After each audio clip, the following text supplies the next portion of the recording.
Hi, and welcome to Aperture Speaks. And this week the topic is going to be a fantasy landscape or fantasy forest. And the idea for this really came about because I had been thinking about creating a sort of fantasy type image, and it really is. There's quite a lot of different things you can do to sort of make these images, and I really want just to explore this in this video log. So I started with this image here, which is a exposure fusion image. I had fused 3 exposures together to create this quite nice, well-balanced sort of track road in the middle of a forest. And I had this idea of creating a sort of spooky, but also fantasy image at the same time. And I had the idea of Little Red Riding Hood. So I went on Google and I just sort of Googled generic terms of like spooky forest, horror forest, fantasy forest, and just trying to look at some sort of like color schemes or something which sort of give me some sort of ideas. And the sort of colors I came up with were blue and yellow, and for the image to be quite contrast as well. And I thought blue and yellow, or maybe like a more like a sepia yellow, would work quite well because they are sort of complementary colors. They work quite well together, and putting this as a gradient map means that the whole image is toned equally. To sort of create the contrast, I did a brightness and contrast adjustment and levels adjustment then, and then I used a black and white adjustment, and I used some settings which I had which create quite a flattish black and white. It's not too contrasted. But when you put it on an overlay, it creates this really nice sort of feeling for the image, I felt. And because the image is going to be a fantasy image, I used this stock image of like a Red Riding Hood, little Red Riding Hood type effect. And this is the sort of idea that I was going for, really. And the idea was to try and keep everything together. And of course, then red works quite well with the blue and the yellow. Blue, yellow, and red can work really nicely together as long as one of them is slightly more dominant than the other, and the other 2 colors work quite well to highlight points. Of course, you can see a little bit of the green there as well, which is on the grass. So once I sort of imported her into the image, I then sort of worked around like darkening her and trying to bring her more in tone with the rest of the image. I also then wanted to create this sort of more specular highlights in the foreground, which possibly could be sort of seen as being a little bit foggy. One of the simple ways of creating fog is just to create a layer and have it white instead of this green, and then sort of blend it in using a low opacity brush and things. And although this can be good in a way, I didn't think like a lot of mist or fog would really work with this type of image. I just wanted something really on the foreground which would just sort of highlight certain areas, and just to give it more of a fantasy feel to the image. And so, the way I did that was I created a new image, render clouds, and then in the mask I then rendered clouds as well. So you had this sort of double cloud effect. And then I sort of masked in the trees just to try and I only wanted this really on the ground. So you could say it was a little bit of a mist or a fog effect, but that's really not what it was intended to be. That's not really what it's intended to be. It's more intended to be just a specular highlight, fantasy sort of type thing. That's really what it was. That's really what I'm going for here. Obviously, working it in, it's also a nice feature to help blend in the subject of the Little Red Riding Hood there as well. So it can work quite nicely to sort of bring everything together in a way. So here I'm just sort of trying to blend everything nicely together. I decided then to actually, previously I'd had her just as the top layer, but the red was too strong, and I brought it then under the black and white overlay layer and the gradient map layer, which had the overall toning of the image, just to sort of bring it more in line with the image. I then also sort of like just blended her shoes in a little bit as well, using the mist fog, the foreground and such, just so her feet just sort of looked a little bit more in line. It's a little bit of a quick way, a little bit of a cheat way, but really when you sort of go to the print side, it's not really going to make a huge amount of difference either way. So, and there we are. That's what I meant by specular highlights. There, I just sort of lowered the opacity a little bit, and it does work. It just gives this sort of weird light in the foreground. And I made some quick levels adjustments.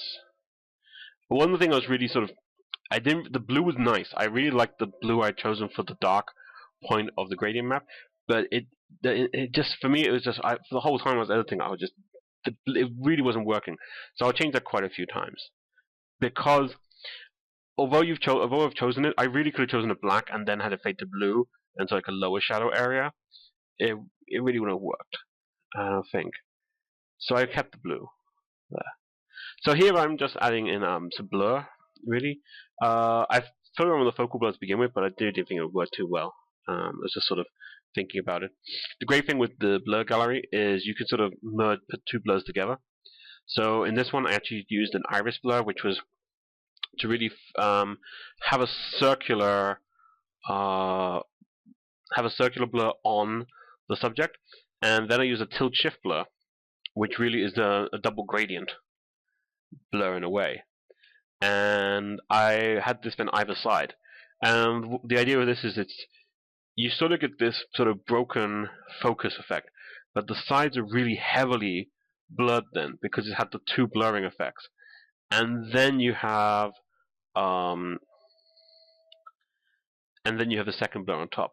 I then created this vignette. I was sort of playing around with what a vignette would look like, and I'm just sort of like having a look here. And the way I did it then was just as a preview, and the whole actual way I wanted to do it was filling the layer in black, and then adding a layer mask, and then just painting in the exclusion area, which would just be here. And the way I was doing that is using a layer mask again. So I had the black as multiply. I lowered the opacity so that you had a nice sort of darkness, and then using that, it sort of worked quite well. So I duplicated the layer again, and this was really to create a lighting effect for the lighting of the image. Sometimes it takes a little bit of a while for the 3D render going. It's a little bit of a problem, but there you are. And the idea of this is basically to get the lighting of the image right. And I was sort of playing around with the different ways of doing this. Obviously, it creates a second sort of vignetting, but then when you have the double vignetting, which works quite nicely to sort of balance the image in a way, but you get this double effect, one which is from the lighting, and the second one which is from the image, which I quite like this sort of way of doing things. I then had that layer set to luminosity, so really it affects the lighting of the image.